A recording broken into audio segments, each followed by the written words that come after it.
સુરત શહેરમાં EVM strong રૂમને લઈને રાજકીય ગરમાવો જોવા મળી રહ્યો છે। કોંગ્રેસના ઉમેદવાર અવધેશ મોર્ય અને રોશન મિશ્રા દ્વારા સ્ટ્રોંગ રૂમ પર સતત નજર રાખવામાં આવી રહી છે। કોંગ્રેસે આક્ષેપ કર્યો છે કે જ્યાં સીસીટીવી સુવિધા ઉપલબ્ધ નથી ત્યાં ઈવીએમ રાખવામાં આવ્યા છે, જે ગંભીર મુદ્દો છે। સાથે જ તંત્ર ભાજપના પક્ષમાં કામ કરી રહ્યું હોવાનો પણ આક્ષેપ કરવામાં આવ્યો છે। કોંગ્રેસના ઉમેદવારોનું કહેવું છે કે તેઓ ગઈકાલથી જાગી રહ્યા છે અને ઈવીએમની સુરક્ષા માટે સતત નજર રાખતા રહેશે।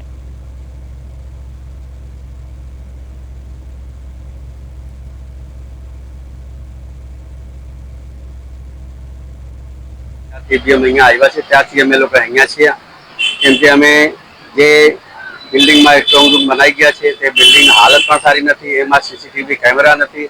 अगर एमां सीसीटीवी कैमरा होय अने लाइव टेलिकास्ट थता होय तो अमने अहींया आववानुं शुं जरूर छे। अमे काले रात्रे रोकाया, आज दिवस પછી કાલે रात्रे 15 દિવસે गिनती थाय तेमां आपणे हालाकानी सामनो करवो पड़े छे केम के अहींया तंत्र एना परखे ऊभा छे।